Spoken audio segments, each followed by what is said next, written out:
जैसा आप जानते हैं हम ट्रैक के बारे में पढ़ रहे हैं। पिछली वीडियो में हमने यहाँ तक कर लिया था, हमने स्टैगर मार्क करने सीख लिए। हमने देखा 200 मीटर में जैसे हाफ स्टैगर लगते हैं, 400 मीटर में फुल स्टैगर लगते हैं और 800 मीटर में हमारे half stagger plus DED diagonal axis distance. ये हमने कर लिया। अब हम कर्व स्टार्ट करेंगे, 1500 मीटर का कर्व स्टार्ट। अब 1500 मीटर की रेस में कितने राउंड लगेंगे? हम 400 मीटर का ट्रैक है तो 400 मीटर को 1500 से हम भाग कर देंगे तो कितना आ गया? इसमें देखिए 3 राउंड पूरे लगेंगे और 300 मीटर, 3 राउंड पूरे और 300 मीटर की और रेस होगी इसमें। तो सबसे पहले देखिए 300 मीटर कहाँ तक आते हैं। फिनिश लाइन ये वाली है हमारी, तो यहाँ से पीछे देखिए यहाँ तक हो गया हमारा 200 मीटर। फिर यहाँ से आगे स्ट्रेट कितनी है? 84.39 मीटर। तो यहाँ तक कितना डिस्टेंस हो गया? 284.39 मीटर हो गया यहाँ तक डिस्टेंस। अब यहाँ से आगे 300 मीटर पूरा करने के लिए कितना चाहिए हमें? 15.61 मीटर। हम सिंपली क्या करेंगे, यहाँ से हम 15.61 मीटर पे मार्क लगा देंगे और उसकी एक आर्क लगा देंगे यहाँ पर। इस पॉइंट से एक आर्क मार्क कर देंगे इस तरह से। तो ये हो जाएगा हमारा 1500 मीटर का स्टार्ट। और 1500 मीटर की रेस में एक टाइम पर कितने? 15 एथलीट तक यहाँ पर दौड़ाए जा सकते हैं। अगर खिलाड़ी 15 से ज़्यादा होते हैं तो किट्स दी जाएंगी, 2 बारी में उनको दौड़ाया जाएगा। फिर उसके बाद है 5000 मीटर का स्टार्ट। 5000 मीटर का स्टार्ट कहाँ से होता है? ये होता है यहाँ पर, जहाँ जहाँ पर 200 मीटर का स्टार्ट भी था हमारा, वहाँ पे ही होता है 5000 मीटर का स्टार्ट। लेकिन इसमें क्या है, कर्व स्टार्ट होगा। और 5000 मीटर में भी कितने चक्कर लगेंगे, कितने राउंड लगेंगे, इसको हम निकाल सकते हैं। इसको 400 से 5000 मीटर को भाग कर दे तो कितना निकल गया? इसमें 12 राउंड लगाएंगे और प्लस 200 मीटर इसमें दौड़ना होता है। अब इसमें हमें कर्व लगानी है। और 1500 मीटर में क्या था, हमने डायरेक्टली इस पॉइंट से इसमें कर्व लगा दी क्योंकि इसके आगे क्या है, स्ट्रेट्स हैं। लेकिन इसके आगे क्या है हमारे, इसके आगे हमारे कर्व है। तो इसके लिए हमें एक टेंजेंट पॉइंट निकालना पड़ेगा सबसे पहले। टेंजेंट पॉइंट क्या होगा? ऐसा पॉइंट जहां से क्या है, सभी के लिए इक्वल डिस्टेंस हो। ठीक है, ऐसा पॉइंट निकालना है जहां से अगर कोई आर्क हम खींचते हैं तो सभी के लिए जो डिस्टेंस है वो बराबर हो।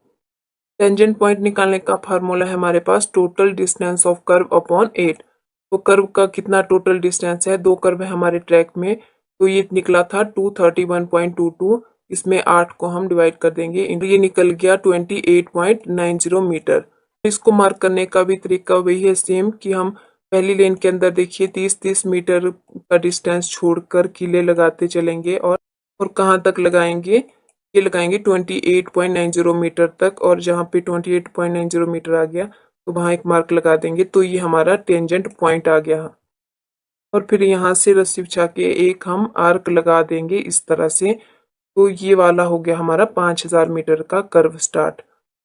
अब इस पॉइंट तक पहुंचने के लिए इस आर्क से सभी लेन के खिलाड़ियों को क्या है, बराबर ही दूरी यहाँ पर तय करनी पड़ेगी, बराबर ही दूरी होगी सबके लिए। उसके बाद वो सारे पहली लेन में एंटर कर जाएंगे, क्योंकि इसमें लेन की कोई प्रतिबद्धता नहीं होती है। 1500 मीटर में भी लेन की प्रतिबद्धता नहीं होती। फिर ये सारे जो है फर्स्ट लेन में एंटर कर जाएंगे और ट्रैक के 12 चक्कर पूरे करेंगे प्लस 200 मीटर। और फिर इस तरह से दौड़ को इसी फिनिश लाइन पे खत्म कर देंगे। और 5000 मीटर के अंदर भी एक 12 खिलाड़ी तक यहाँ पर दौड़ा सकते हैं एक टाइम पे। और अगर एथलीट ज़्यादा हो जाते हैं, 12 से ज़्यादा होते हैं, यानी कि 13 से 19 एथलीट अगर हो जाते हैं दौड़ने वाले, तो यहाँ स्प्लिट स्टार्ट होगा। अब जब टुकड़ों में स्टार्ट कर रहे हैं, स्प्लिट स्टार्ट कर रहे हैं, तो इसमें एक तरफ तो हम 65% खिलाड़ी दौड़ाएंगे और दूसरी तरफ पे 35% हम खिलाड़ी दौड़ाएंगे। अब जैसा कि मान लीजिए एग्जाम्पल के लिए हमारे पास 18 एथलीट हो जाते हैं दौड़ने वाले 5000 मीटर में। इसका जो 65% और 35% होगा, इसको कैसे निकालेंगे? देखिए 18 का 65% हो गया 18 गुना 65/100, तो ये कितना हो गया? 11.7। और इसको राउंड अप करें तो 12 आ गया। तो इस तरीके से इसका 35% कितना हो गया 18 का? तो 18 गुना 35/100 आ गया, तो ये 6.3 हो गया, यानी कि 6 हो गया। तो 18 का 65% हो गया 12 और 35% हो गया 6।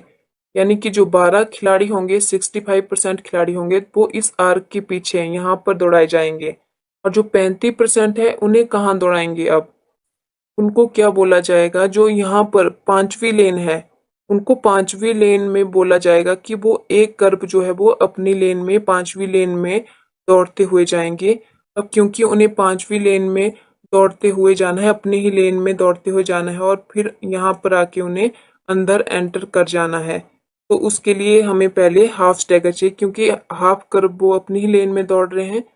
तो पांचवी लेन का हाफ स्टैगर क्या था? इस और हाफ स्टैगर हमने पहले ही निकाले, तो पांचवी लेन का क्या निकला था? हाफ स्टैगर 15.02 मीटर निकला था।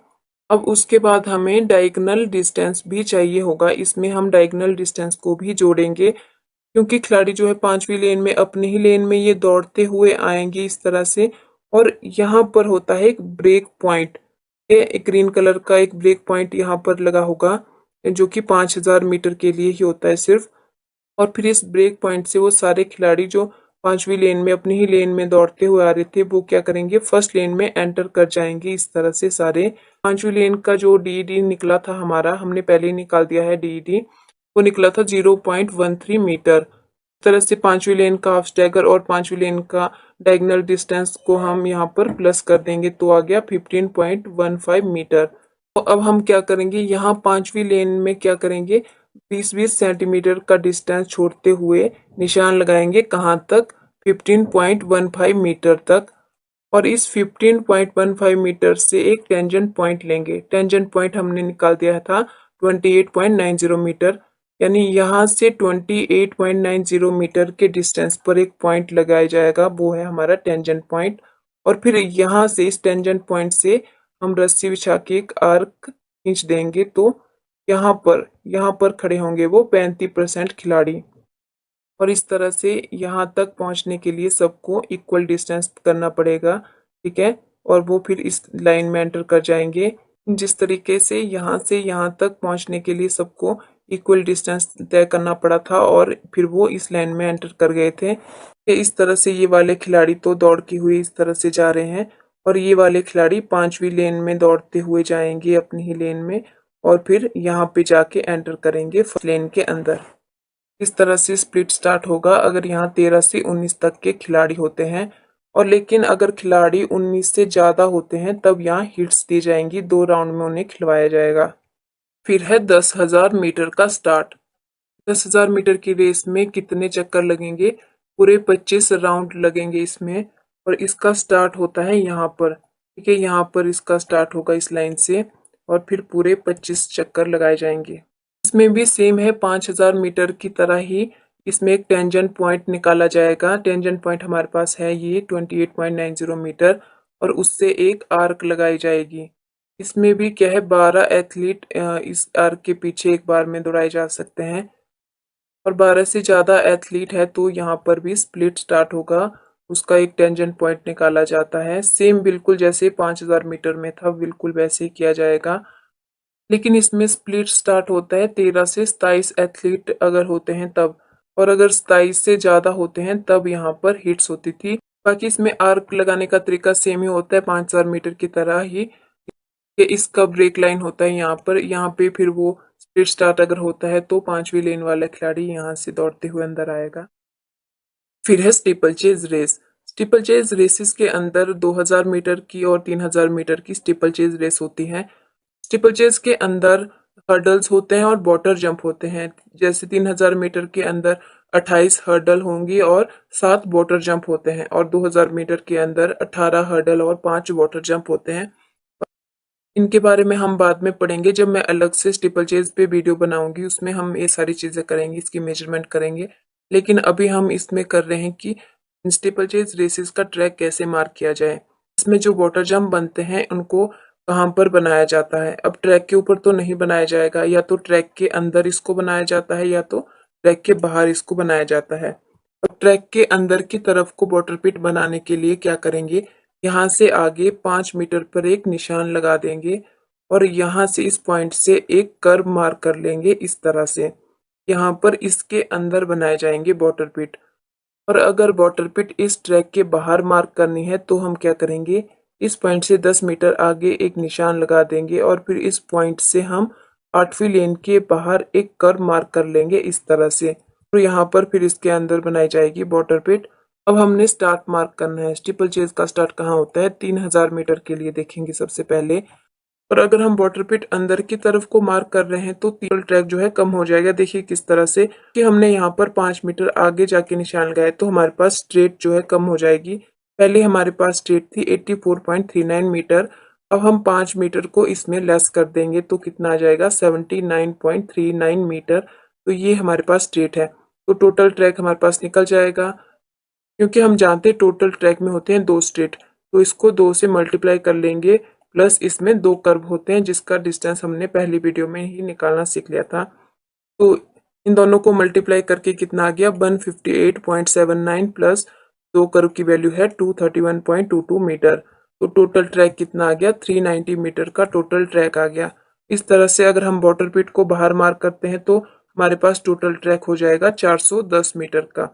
और 390 मीटर के ट्रैक में कितने राउंड दौड़ने पड़ेंगे एथलीट को, तो 390 को 3000 से भाग कर दिया तो निकल गया 7 राउंड पूरे 270 मीटर और दौड़ने पड़ेंगे। तो ये हमको एक बार पता चल गया तो हम इसका स्टार्ट इजीली मार्क कर सकते हैं। अब 7 राउंड तो देखिए पूरे दौड़ने हैं प्लस 270 मीटर, तो हमको पता है ये इसकी फिनिश लाइन है। तो फिनिश लाइन से 270 मीटर पीछे इसका स्टार्ट मार्क करेंगे। यहाँ तक तो हो गया 200 मीटर। यहाँ के आगे कितना चाहिए, 70 मीटर और। तो यहाँ के आगे 70 मीटर पे हम एक कर्व लगा देंगे। कहाँ, और ये कर्व कहाँ से मार्क करेंगे, यहाँ से इस पॉइंट से कर्व मार्क करेंगे। तो इस तरह से ये हो गया 3000 मीटर का स्टीपल चेज का स्टार्ट यहाँ पर 270 मीटर पीछे।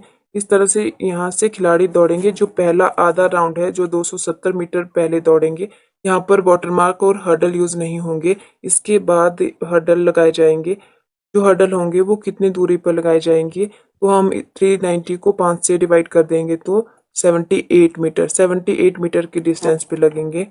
और पहला हर्डल इस फिनिश लाइन से 10 मीटर आगे लगेगा और दूसरा हर्डल यहाँ पर 78 मीटर आगे। इस तरह से 78 मीटर की डिस्टेंस पर हर्डल लगाए जाएंगे। और उस तरह से 2000 मीटर का स्टार्ट कहाँ पर होगा, इसको भी हम इस तरह से 390 से भाग कर देंगे तो कितना आ गया, 5 इसमें पूरे राउंड दौड़ने पड़ेंगे और प्लस 50 मीटर। तो इसका स्टार्ट लगेगा फिनिशिंग लाइन से 50 मीटर पीछे हम एक कर्व मार्क कर लेंगे यहाँ से। तो ये निकल गया हमारा 2000 मीटर का स्टार्ट यहाँ पे। और अगर वाटर पिट बाहर की तरफ को बनाई गई होती तो हम इसको 410 से भाग करते तो ये हमारे पास निकल जाते और हम इसका स्टार्ट इजीली मार्क कर सकते थे। 410 मीटर के ट्रैक में हर्डल कहाँ लगती, 82 मीटर के डिस्टेंस पे। पहले तो इस वीडियो में हम यहीं तक करते हैं। अगली वीडियो में हम रिले रेसेस के बारे में पढ़ेंगे। आई होप आपको यहाँ तक अच्छे से समझ में आ गया होगा। अगर कोई भी डाउट होता है तो आप मुझसे सोशल मीडिया पर भी जुड़ सकते हैं, जिनका लिंक मैंने डिस्क्रिप्शन में दे दिया है। अगर आपको वीडियो अच्छा लगा हो, आपके लिए हेल्पफुल रहा हो, तो वीडियो को लाइक कीजिए, चैनल को सब्सक्राइब कीजिए और ऑल नोटिफिकेशन बेल आइकन को भी दबा दीजिए ताकि आप तक सारी आने वाली नई वीडियो की अपडेट पहुंचती रहे।